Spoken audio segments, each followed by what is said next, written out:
Welcome back to the Play It Down Sports Podcast. Scott and Tom here, and we've got a jam-packed episode lined up for you this week.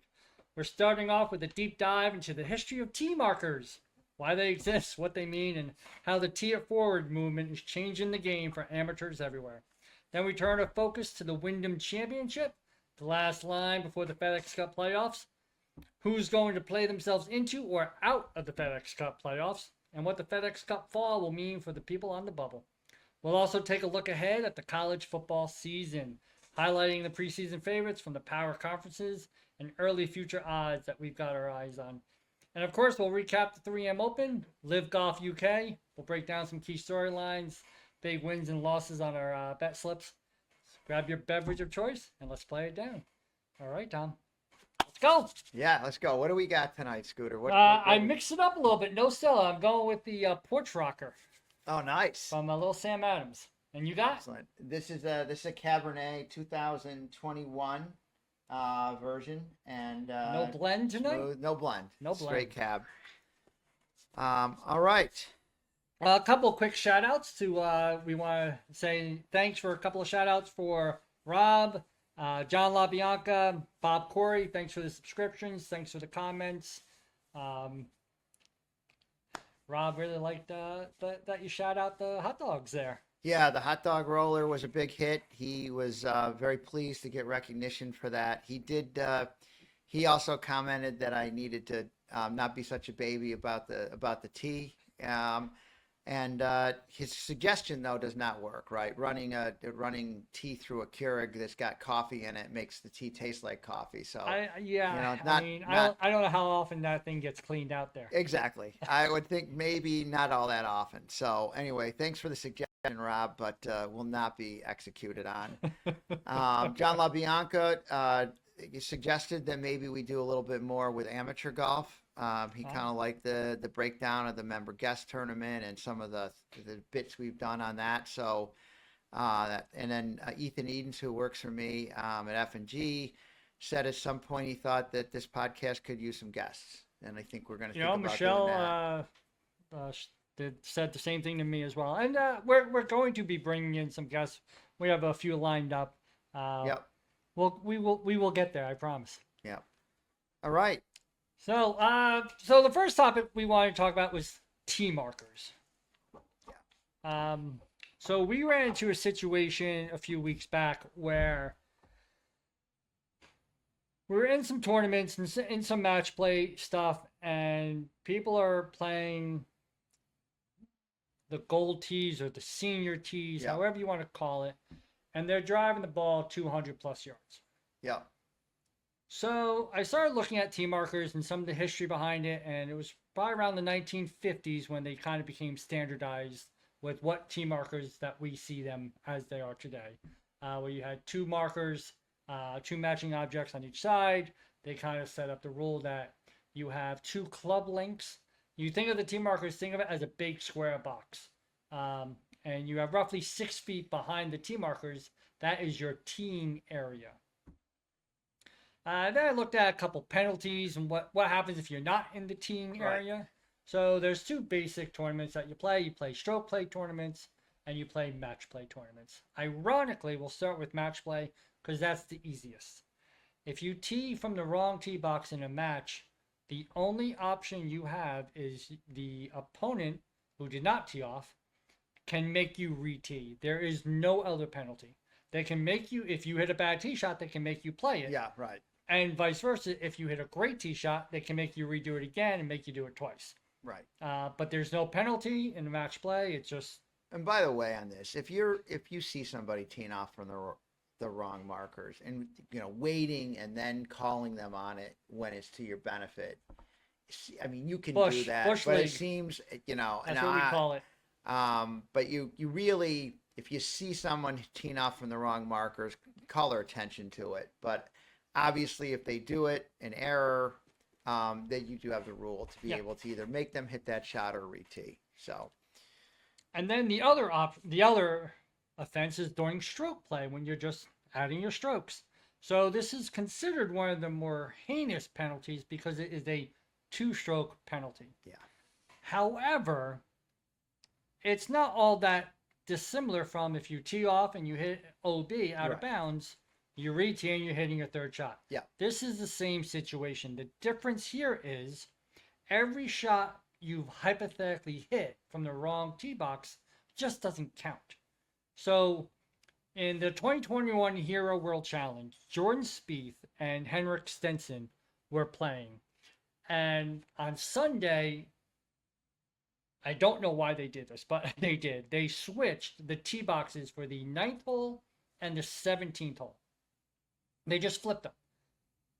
Spieth and Stenson didn't realize this and teed off from the wrong tee box. They got out to the fairway. They hit another shot before they were told. Now they're told that you guys teed off from the wrong tee box. The two shots that they hit don't count. Yeah. They just have to go back to the proper tee box, take their 2-stroke penalty, and now they're hitting their third shot. Yeah, as though the rest of the shots never even mattered. Yeah. Never mattered. And this is rule 6.12b in the USGA rule guidebook. I did a lot of research. There's always been a little discussion is, are you hitting your fourth shot or are you hitting your third shot? You're actually only hitting your third shot. Now, if you're in a tournament and you finish the hole out, as long as it's not the 18th hole and you have not teed off on the next hole, you can go back and replay the hole with your 2-stroke penalty and you're hitting your third shot from the proper tee box. However, if you tee off or if you finish out the hole and it's the 18th hole, you are disqualified. It's punitive. It's your tournament is over. Can we kind of move away from the rules and just talk about the different tee boxes? So, you were talking about playing a match where we had opponents, and this has come up multiple times. It comes up at our courses, particularly at Picatinny, right? Yep. It doesn't come up so much at Mount Tabor because the tees are not really. You're not playing from alternate tees, They're pretty right? close, yeah. But at Picatinny, you have gold tees, you have hybrid tees, and you have the white and then the blue, right? Mm-hmm. So you have like 4 sets of tees. Yep. And you've got a situation where they try to do their best to adjust the handicap so that if you're playing from the upper tees, your handicap's adjusted. Correct. Right?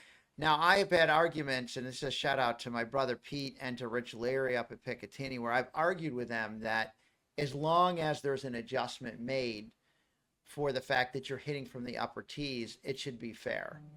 But what I've learned after playing in enough matches is that the distance difference and versus the handicap adjustment does not feel like it right sizes. In other words, if you're giving somebody 70 or 80 yards of distance and they hit the ball straight, they pop the ball down the middle 200 yards and they have a good short game, and their handicap may be a couple of strokes lower than yours, but you're just losing that 70 or 80 yards on every hole. Now, the worst situation than that is where they don't even bother to adjust for the fact that, the strokes might not be the same on the gold tees as they are on the white tees. Right. They instead just say, if you get one stroke, we're going to pick the hole. And this is the issue my brothers had, where you're giving one stroke and the guy's getting it on the hard hole from the white tees, and the gold tees don't differentiate. So the guy's hitting up forward and getting a stroke, Right. which is the worst scenario. So it just feels like, it's very hard where you have these alternate tees and you're trying to play match play or anything that's applying a handicap to it. It becomes challenging. So ironically, around 2011, the PGA of America and the USGA started the Play It Forward movement. And what the Play It Forward movement is, first off, horrible job by both these entities, because I think until I told you it was from 2011, you're like, what's it called? No one knows about this movement. I think they've done a really poor job of getting more courses to buy into it.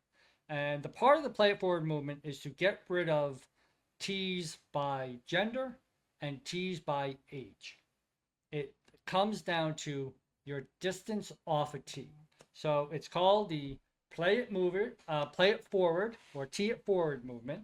And as you can tell by this slide, we have different names for tee boxes. You have your championship tees, you have your players tees, also sometimes referred to as member tees. Then you have your regular tees, your forward tees, your express tees, and there's even a starter tee, which is like 150 yards. Yep. But that's not on the slide. So essentially what this is saying is if you drive the ball between 200 and 225 yards, you should be playing those gold or forward tees. If you drive the ball 220 to 250-ish, you could be playing regular tees. That's your, and I think in all reality, Mount Tabor is just about 6,000 yards. Yes. So that's your regular tees, and that's pretty standard. And then you have your players tees, which for a lot of courses is more those blue. And then when you get into courses that have that back or the tips, Right. they'll be referred to. Those are your championship tees. But the idea is you've got to be able to hit the ball consistently those distances. It doesn't mean your one hero shot that goes 250. Right. You should be playing blues. It's your general driving distance. I generally drive the ball about 220 to 240 yards. Yeah, I mean, that's my general distance. Dave Gordon will tell you that he can hit a 275 down the middle when he's at the range. That really is not what we're applying here. We're applying how do you play consistently on the course, right? Yeah. When there's an actual fairway, not just an open field that you're just whacking. It's always as better. hard as It's you always easier to hit the ball at the range. 100%, right? 100%. So when you look at these individuals that are driving the ball 200 plus yards, they're not playing the right tees per se. Most likely they should be playing the regular tees or some sort of blend. And that's where you get your gold white blend. The hybrid tees. Yeah. I played Colts Neck Golf Club a couple weeks back, and I played the blue white blend.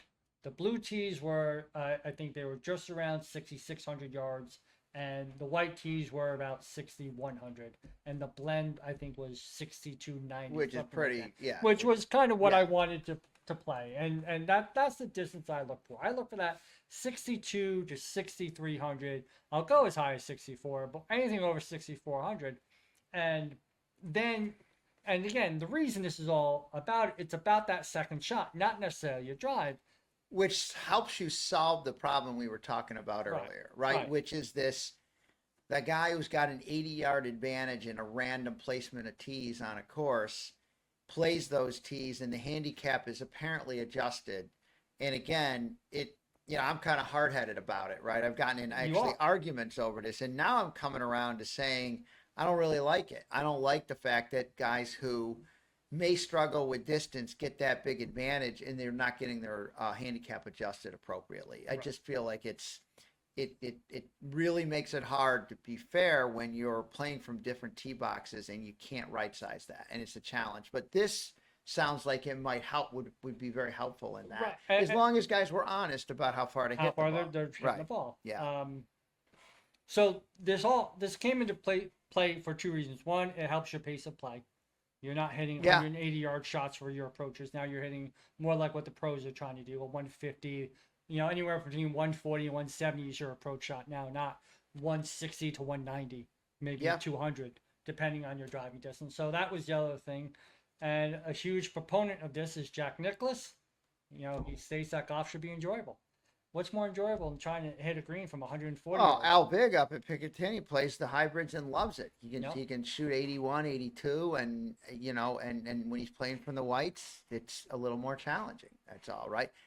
The challenge is nice if you feel like you can stay in the game, but it does make it harder, and you start feeling beat up if you're not being consistent with your driver. So correct. It's the issue also is if you're playing the senior tees as opposed to the proper tees from a distance standpoint, you have these 7 woods and these 9 woods. You have these clubs now that, if you have a 180-yard shot and it's a par 5, you're probably going to get pretty close to being on, even at an older age, because these clubs are so forgiving, and so they just get your ball out there. So that is a tee it forward movement. Spread the word, spread the advice. Tee it forward, play proper distances. Play it down. Yep. Okay, I think that's all we got on the tee markers. Please send in any comments, or if your course does use special scorecards that kind of use driving distance as what tee box you should play, we would love to see pictures. Send them in. We'll Yeah. do a shout out to you. Absolutely. Uh, And still we not are- too late to send in those member guest formats. We didn't It get a is lot not. of comments on We that. got a couple comments. Nothing. No changes on formats, which kind of led me to believe that I think we were pretty accurate with what people I are think doing. I could probably, yeah. Okay, we have the Wyndham Championship coming up. This is the last stop before the FedEx Cup playoffs, so this is last chance. This is a pretty impressive field of players. Yeah. So pretty much, I saw very few people not in it that were above the top 40. So from 40 to like 120 or 110, I think they were all in it, except a couple guys that are injured aren't in it. So this field is stacked. Little course history, course highlights here. So course overview, we have it. It's in Greensboro, North Carolina. It's par 70. It's actually a little short. It's only 7,100 yards. Most of the courses we've been seeing on here has been at 73 to 7,500. It's a Donald Ross designed course. So it's got turtleback greens, a lot of runoff areas. Accuracy will be way more important than distance, which Yeah, I think will absolutely. Will affect some of these golfers' chances. And their putting on Bermuda will be important here too. Yep. We have some differences in our bets. Hole 15 is the only par 5. There's only one par 5 on this course. So if you're looking for a birdie or an eagle, you better get it there because that's your shot. Yeah, right. Absolutely. Get one chance, right? Yep. The 18th hole is a tough par 4 finisher. It's uphill. It's usually into the wind. It's a narrow fairway. It's going to test their wills on the 18th hole. 16th is a short par 3. It's kind of a small target green, but it's a short par 3. It should be a lot of chances on that hole. Listen, you got to be accurate, and you got to gain shots on your approach. That's your winning formula for this tournament. Yep. Let's look at a few past winners. Not a long course. The key is it's not a long course. And Kevin Kisner, for example, hits the ball probably shorter than you do off the tee. And he won this tournament. I'm getting stronger. Oh, I know. Aaron Ray, again, even last week, he was the most accurate off the tee box. Yeah. His accuracy is still way up there, and he took it down last year. I like his chances this year. I don't have him winning, but I have him as a top 20 pick. The Tom Kim, it was surprising because I'm not sure. I don't feel like this course profile is great for him, and he's been playing horrible. I mean, in general. Yeah. We think we went through it. He's like 90th in the FedEx, so he needs to have a good showing here. But I just don't have him on my card. I just can't. I couldn't get there with him. I don't have him on my card either. I'll bring this up. This will show the weather. The weather's a little dicey. Thursday and Friday with some afternoon thunderstorms. The wind's going to be your 10, 15 miles an hour. But overall, I think Saturday and Sunday it's a little cooler, but on Saturday and Sunday once all the thunderstorms roll through, but should be pretty much they should get the tournament in without any real problems. The past winners, and then we have the FedEx Cup playoffs. So there are two main things that we're playing for here. So obviously the top 70 qualify for the FedEx Cup first round of the FedEx Cup playoffs. Right. But you also have the top 100. So the top 100 secure their card for next year. However, you still have the FedEx Cup to fall back in. So this tournament will not determine your card for next year until the FedEx Fall is finished. Right. You got to be in the top 100, right? Like you got to be in. It used to be the top 125. They changed that this year. But the top 70 make it into the FedEx tournament. They're in the FedEx tournament, and they secure their cards for next year. And they also, those top 70 also get, I think it's the top 50, right? We were talking earlier. The top 50 get into the elevated events next year, which is another big right? You get into those 8 elevated events, and now you set yourself up to get into the majors. So you've got, getting into that. Once you get to the top 70, getting to the top 50 and making it to that next tournament is big. So this tournament is actually, a lot of people believe this is the biggest tournament that there is because it's so important. right? It's Correct. like having that last game you got to win to get in the gotta win to get in the playoffs, playoffs. right? Yeah. Which is, I mean, I will say when they realigned this whole season a couple years back and brought in the FedEx Cup fall, it actually did what it intended to do, which was make this tournament more relevant. It makes the Yeah. entire FedEx Cup playoff series more relevant. It does get more interest into the game. Yeah. So they I mean, done they're a good job with flashing that. updates, Yes. about where guys are. Oh, he's just moved up by making that birdie. It's a wild tournament. It And really is. vice versa, we had. Do you we have had to listen to Joel- Jim Nance on this tournament again? Do you think? God, I hope not. I hope it's not on CBS. The guy. Can we just talk about that for a second? Like, I feel like he is like cheering for putts to go. He's not really. There's no. It's not like he's announcing a football game, right? He makes golf like he's announcing a football game. Oh, come on, it's got to go in, and it's like, no, it doesn't. It didn't go in, Jim. Wasn't even close. No, wasn't. It was Come outside on. the hole from the get go. Yeah, just shut up. Really, it's my. And just the soft tones and the soft speaking and oh Yeah. my God, Yeah. what will happen? Yeah, next? you'd think that they could hear him. I mean, you'd think maybe like I mean, Dave Gordon was running and making a putt at Mount Tabor. You get the guy's talking so softly. I mean, it's ridiculous. I am not a fan of Jim Nance. As a golf announcer, he's so into himself with the My Masters. brother says Jim loves him some Jim. Just I said he's so into himself and he Yeah. thinks everything's the Masters when he talks. Right. But Jim, if you're listening, no offense. no please. offense, we'll have you on the show. You can be our first guest, I promise. Jim, give me a call. Joel Damon, perfect example of FedEx Johnny Cup. Damon or Joel Damon? He Well, played Joel, like Johnny not Damon John. on Sunday, didn't he? He did. It could have been Johnny He Damon. cost me some money with his performance on Sunday. So he was sitting 15th. Yeah. He was getting a decent little pile of FedEx Cup points. So he started the tournament 99th. On the 72nd hole, he flushes 2 balls into the water. He made a snowman, didn't he? Makes a snowman and actually loses position. And he took me in out FedEx of. Cup. I had a top 10 bet on him. Again, and he was birdies sitting- that hole. he's He's in in the the top 10. Yeah. But instead, he puts a snowman on the card, and he goes from 99th in the FedEx Cup, just barely inside the top 100. So He's now barely top in 5. the top 40 in that tournament. with Yeah, that. and Yeah, now- one bad hole. It's amazing how when you finish you got to play 18 holes. I've happened to me so many times where you get to that last hole and you think you're at the finish line and you're just not. No. We saw, Treasurer's Cup up at Mount Tabor come down this week. A shout out to Jason Washburn. He won. Who won it the last 2 years? I know I was a treasurer at one point, but did you win it one year? Yeah, I think that's 2 years Oh, ago, wow. and that's last year. Oh, so you did back to back. I did back to back. Wow, Oh, that's but I wasn't impressive. there, so I had to Well, let someone else Jason, win. Jason took it from you this year. He so. did. Okay. So anyway, we're. But that came down to the last hole too. And he shot a 77, and the leader Garrett Orr had a nice lead. Did not play poorly on Sunday.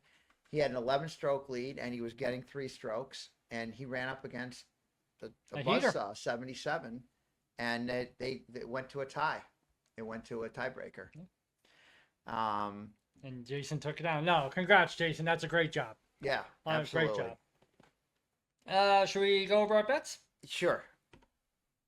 Let's go over. So this is our bet slip for this weekend. We'll post this on Instagram tomorrow. I'll probably have some matchup bets that I'll post as well. So I have a couple of bets up here. So I'll start with my make the cut. I have Mao and Zach Blair to make the cut, and I have a flyer. I didn't know who Mao was until he won a tournament 2 weeks ago. and now he was in this one too. Yep. Yes. He's the one. played He well won. this past He week. won the Barracuda, right? And he won the turned Barracuda. around and was in the mix. Oh. He actually was in the mix on Sunday. He was. And my flyer is Snedeker. I don't know why. I saw the name and figured, what the heck. He's been hanging in there. He's bottom of the tier, but he's been playing decently enough. And this is where you and I go You're very, You're going against my guy here. You and I go very different. This is what's always interesting because we don't talk about our picks before the broadcast here. And I have Echeverria actually missing the cut because I just don't think he's accurate enough. And I put Adam Scott there too, kind of for the same reason. I just You don't think he's realize driving. though that I'm giving him putting lessons this week. I did not realize. Yeah, I've got the long putter. He's got the long putter, so he's going to come up to Mount Tabor, and we're going to And go work on the sweeper. He's going to work on the sweeper, so he should be good. I think you're going to lose that bet. I may. Yeah. I will parlay those two though, and we'll see how that pans out for me. My parlays have not panned out. I actually, well, we'll talk about last week's bets later, but I ended up not doing as well as I thought I should have. However, my top 20, I have Aaron Ray. Again, we spoke about earlier. He's just so Yeah. accurate off the tee box.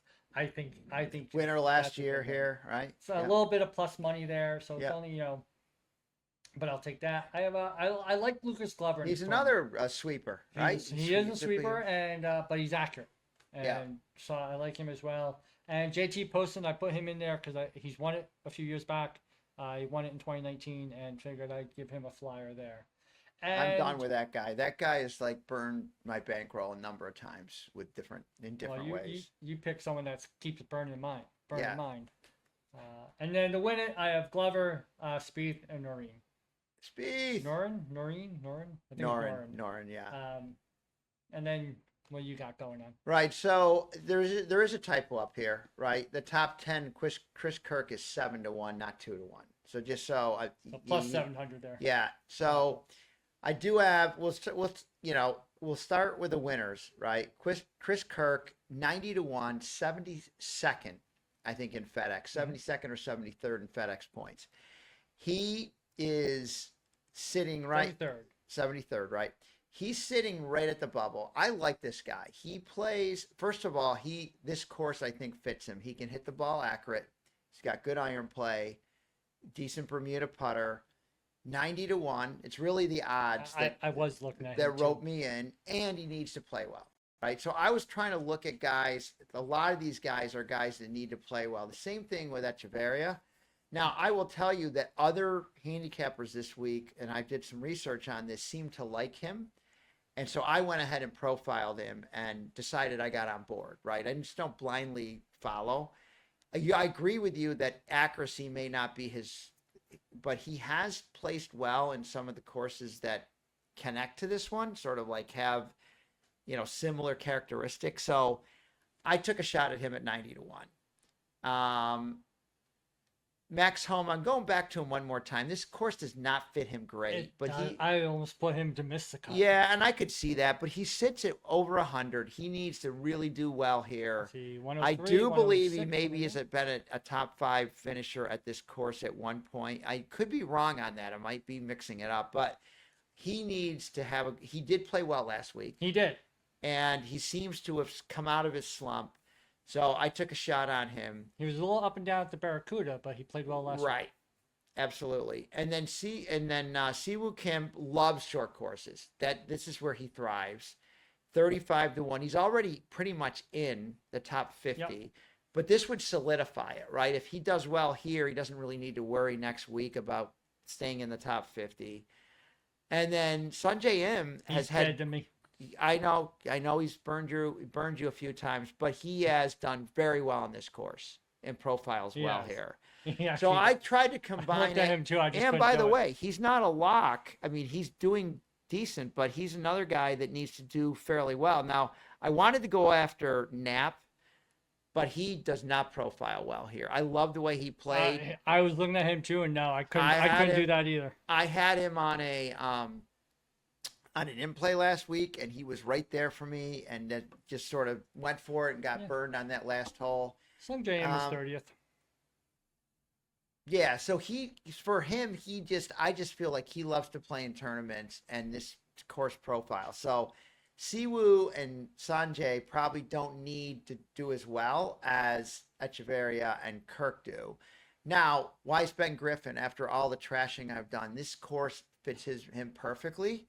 And he's gotten away. Now we get away from where he kind of did not do so well, which is over in the Open and in the Scottish Open. And so now I was willing to say, let me take a flyer on him.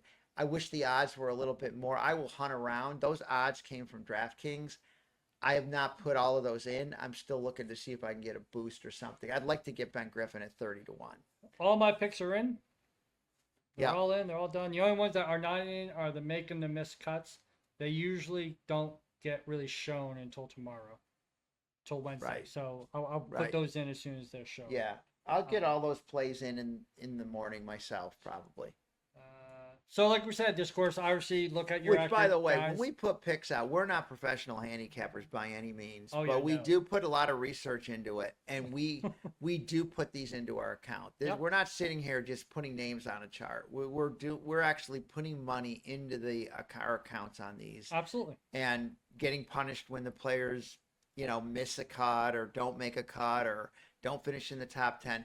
I never worry about the winners because as long as I hit one at the right time, I hit I one last feel week. good. Yeah, we're going to get to that, Yep. right? So, So again, whatever you're gonna look at, whatever golfers you're looking at, accuracy is a huge factor on this course. and then iron play in and then putting will Bermuda matter. Well, putting, putting always right? matters, but Well, sometimes it matters less. I feel That like is- here, I feel here like you've got to have, be in a good position, then hit good irons in, and be able to put, putts. Like I said, Adam Scott's coming up. He's gonna improve his putting this week. okay. So I'm gonna give you a choice. Do we recap 3M or do we go into college football? I don't know. Let's get the 3M over with Okay. and do a quick recap of that. It was kind of an interesting tournament. I found myself kind of watching that fairly carefully on Sunday because I had some in-play bets in there, and it was a fun tournament. Yep. Um, Obviously, Kitayama takes it down, yeah, and it was unreal. So He played- Kitayama kind of barely makes the cut on Friday. He actually goes. He was 80-1 pre-tournament. He goes to 300-1 on Friday. He then goes out and shoots, ties the course record at 60, follows that up with a 65, and goes essentially minus 17 on the weekend, and takes it down at minus 23. yeah, it was amazing. Unbelievable. The fact that he could do back to back. I can't lie. So I had Patia pre-tournament to win it. Yeah. And he's going into Sunday tied with Olsen. So I end up throwing a few dollars on Olsen. I end up throwing a few dollars on Knapp. I told you not to hedge that. I know you did. I literally threw money on them to cover my loss in case one of those two won.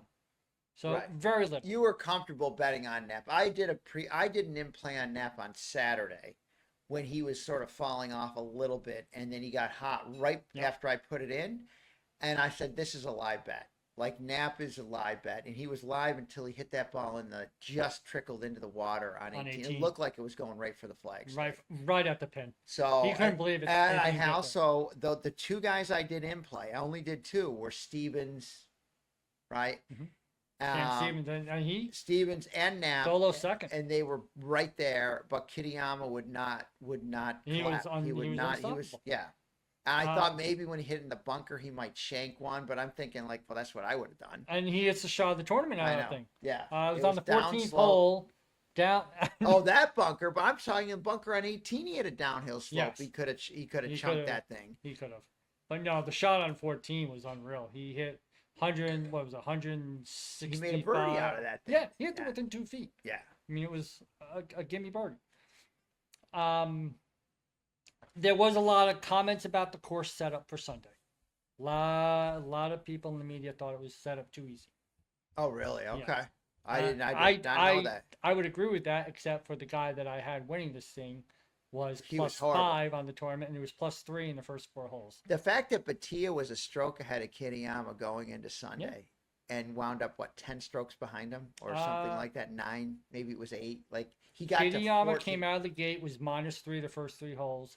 Batia was plus 3 the first 4. But if you look at the overall Yeah. flip, there was a point where I was watching Kitayama at minus 24 and Batia at minus 14. Yes. They flipped like 11 strokes, and it wasn't over that many holes. No, it was horrible. It just goes to show how quickly golf leads can evaporate. And there again, it did. Okay, so let's take a look at our bet slips. So I had Hadwin and Dunlop and Grillo to make the cut. Sadly, Dunlop did not. Did not, right. Hadwin and Grillo did make the cut, so it was good there. Gary Woodland actually had a pretty good He tournament. did well, yeah. But Ryan Palmer did not. He did miss the cut. Woodland was my flyer. So The that problem was with these bets is that you got to hit them all or you hit nothing, right? Yeah. Because they're parlayed, yeah. And then top 20, I already mentioned it. Burns and Batia were both in the top 20 and fell out. And I then can't believe Grazeman Batia, didn't who make the was cut. first, fell out of the top 20. That is an absolute just. And those were individual bets? I did both. I had him individual and I had him parlayed. The But fact that Batia was in first the place. parlay was shot because Grazeman didn't make the parlay was, but Batia pulled all the way out. And that was plus money. Yes. Yes. Again, I was counting it. Oh my God, that's just brutal. Keith Mitchell actually missed the cut. He was a flyer anyway. Fowler played well, Batia played well. But didn't. My live golf, I did well. I had Lahiri was 29, so he was out. But well, Bubba, you said Bubba, I made second, the top 20, right? and that was plus money. I made decent there. Garcia was 21st. One stroke out. Oh, okay. So I missed that one. I parlayed Lahiri and Watson though, so my parlay was busted pretty quick. But I had Neiman to win it. That makes up for everything. And that made up for a lot. What'd you get him at? Like 10-1? 10-1. Yeah. Yeah, that's a good week. When you hit a winner in golf, that generally is going to pay for all your other bets. And if you hit some of those other bets and matchups, you're going to do great. My matchup bets did not play well this weekend. I ended up going 5 for 9. I'm sorry, 4 for 9. I lost 4 for 9. 5. Yeah, I lost 5. You know. I mean, yes, 5 for 9 would be good. Yes, I was 4 for 9.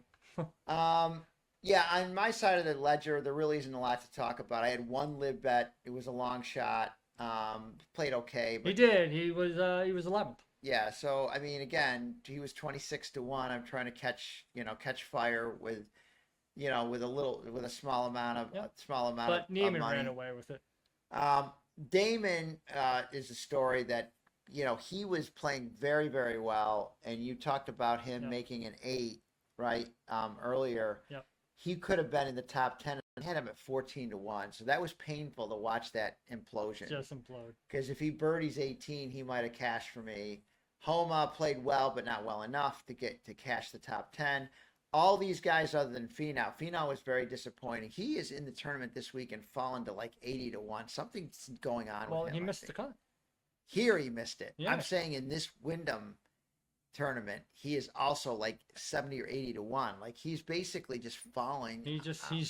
Well, I will tell you, he hasn't been driving the ball well at all. He's in the rough more than he the doesn't fairway. fit the profile. He's a long driver, right? But anyway, Clark, Fowler, and Homa were all factors. Clark got to 17 under, but he had 2 critical double bogeys that just took him out of any hope to hit.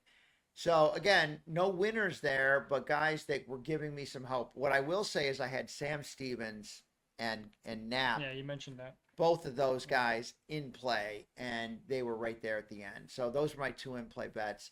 So, a strikeout this week, and hopefully I will say the last 3 live tournaments, I did pick 2 winners. I had Reed and now Neiman.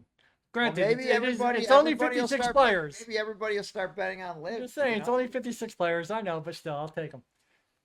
Okay, college football.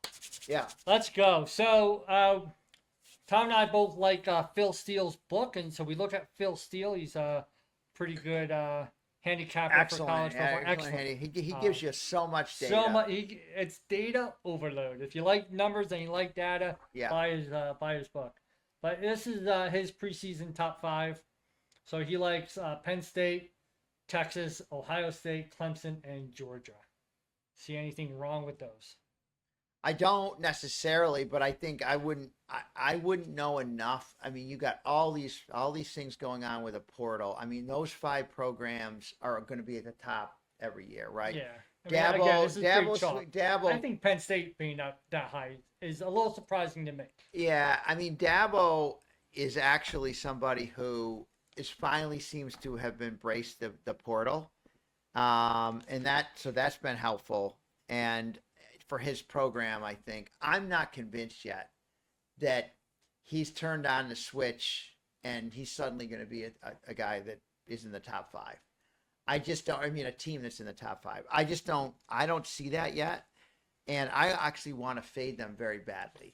But I looked at their schedule, And part of the problem is they're hard to fade Yeah. because of the fact that their schedule is pretty weak. The ACC is weak, The ACC is weak. right? And that's a problem. And you know what Phil Steele does is he ranks every single, the secondary, all the defense, the lines, the quarterbacks, everything for every team, and he comes out with these picks, right? I mean, I think not only that, he has the most improved teams. He has teams that are probably going to maybe meter down and meter up, and it's. I've gotten his magazine and his newsletter for a long time, and I think not that this is a Phil Steele. We're not getting paid to advertise for Phil Steele. He doesn't but need it. a lot of people use his magazine, including some of the top handicapping services. So this slide here is your preseason conference winners, and these were voted on by the media. Or the writers for those conferences kind of pulled their data and came out with this slide. So for the Big Ten, they have Penn State taking it down, and Ohio State is the key challenger there. They have Oregon third. I get that. Obviously, the SEC, they have Texas with Georgia right behind them. The Big 12 has Arizona State, which I actually like that. And I like Clemson for the ACC. I know you have SMU. Well, the reason we'll get to that, why I picked SMU. Well, let's go ahead and look at what we got here. So we have I have a few more futures than Tom, but we'll start with you, and then we'll go to me. Yeah. Okay. So right now I haven't done as deep a dive into this as I will be doing. Right. And when we get into our contests, and I go out to Las Vegas and enter us in the survivorship and the $1.5 million and or the Circa Million rather, and the Westgate Super Contest. All those contests are great. You go out, you have to be out there to enter them. You hire a proxy service. By the time I get out there, I'll have really analyzed this way more carefully. But there's two teams that sort of stick out to me. Like Baylor is a team that really caught fire late last year. They're very well coached. They've got, a quarterback who's now very, very seasoned. The problem with the Big 12 is that sometimes it's a very, very volatile league. You just don't know week to week who's going to upset who. Last year, Arizona State, I think they were picked, near the bottom of the league, and they won. And could have easily beaten Texas and gone. Yeah, they could have easily gone into the Final Four, right? And so they were just a team that was, on a heater. Throughout the conference play and right into the tournament. And Baylor was a team that sort of caught fire and had a bad start. And they've got 18 starters back. They're well coached. They've got an experienced leader at quarterback. And, I think there's other handicappers that really like them. And I said it's 7-1. I'm just going to throw some money on Baylor to win it. Now, there's Iowa State's 11-1. You could make an argument for them. Right. And there's, a lot of teams in that conference. A lot of people like Texas Tech. They've got, I think, 21 starters back or something crazy like that. So it's a lot of chaos that's going to happen in the Big 12. There always is. But my team this year is Baylor. And then in the ACC, there's a conference that, obviously I'm a Syracuse fan. I love the Orange Men. Fran Brown's done a great job bringing that program back. They were 10-3 last year. They have a brutal schedule, absolutely brutal. I see that you've got some money on them. The reason you're getting plus money is the schedule is just brutal. Yeah. But I do think that SMU's schedule they can sneak by with a little weaker schedule. They do have to play top teams, but they get 2 out of 3 of them at home. They've got the experienced quarterback. They were in the tournament last year, right? They made it into the college football playoff. And you're going to give me 850 to 1, and I got to bet Dabo at almost even money to win that conference. There's no way I'm not taking the SMU 8.5 to 1. It's plus 850. Yeah, 850, 8.5 to 1, and Clemson, I think when I looked, is like plus 110. Like you're barely getting plus money. 105.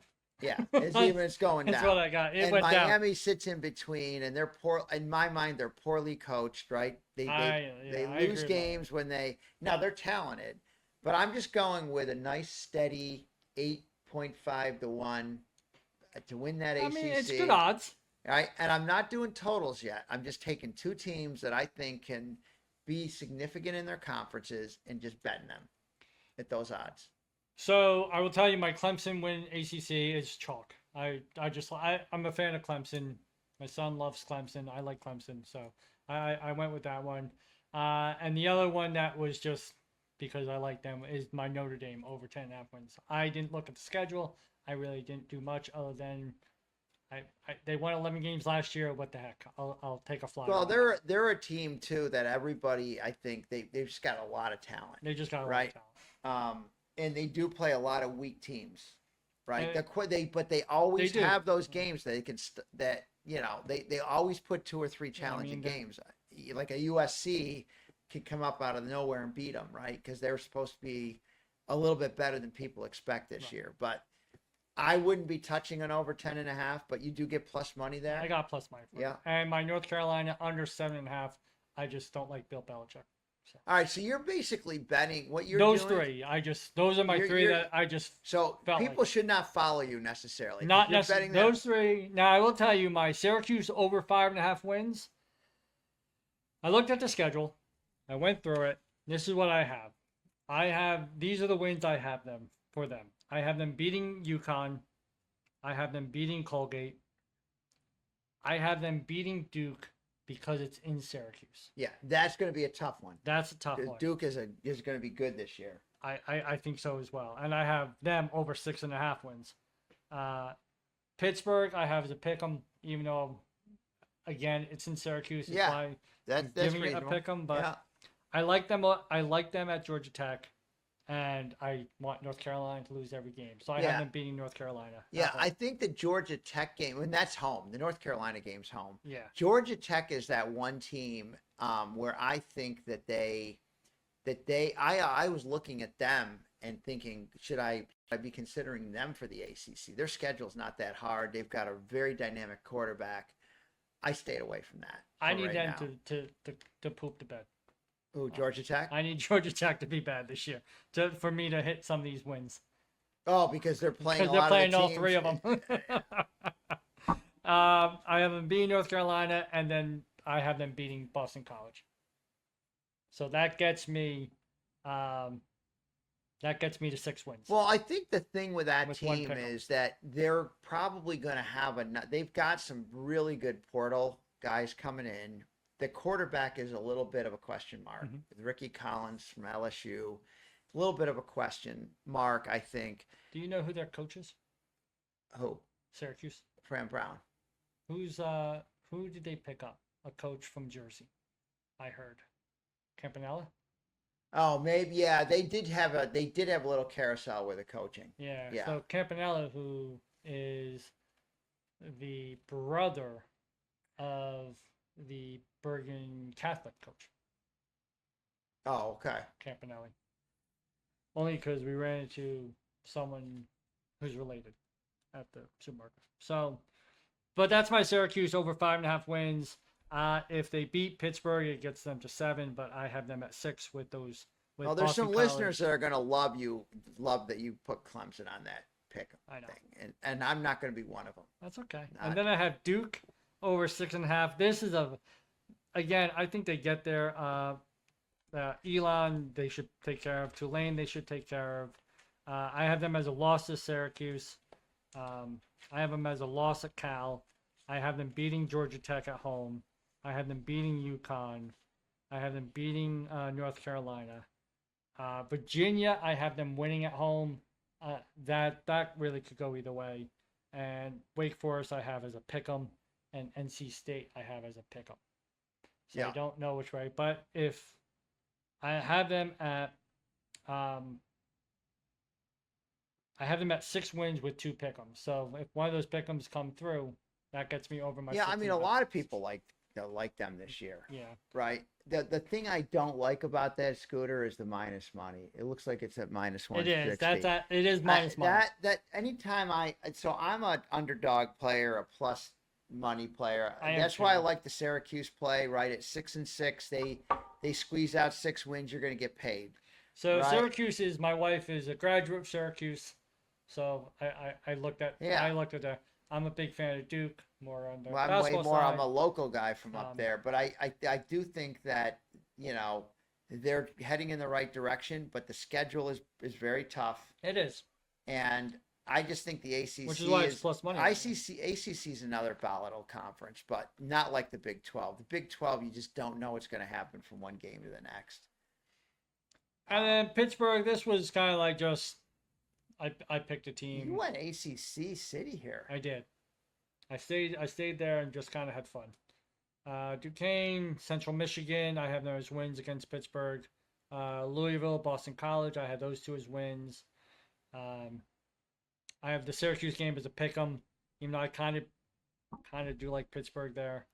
I have them as a pick 'em at Stanford. I would have them beating Stanford if it was at home. They should beat Stanford. But it is Stanford's at Stanford. Going to be bad. I think so too. And I have them beating Georgia Tech because I have all 3 of these teams beating Georgia Tech. So if Georgia Tech is not up to snuff, I think I have some shot. I have a shot here. Yeah, you're going against a team that I not necessarily would go against, but I see, you're counting on what you're counting on with these things. Pittsburgh can win 7 games one way or another and get you plus money. Yeah. Right. The ACC is just such a hard league to handicap that I chose to just pick the conference winner. Yeah, so I have 4 with plus money, 2 with negative money, big negative money, but those 2, I like Duke and I hate Bill Belichick. So yeah, well, you're going to get some listeners that are going to be fine with that. I think so too.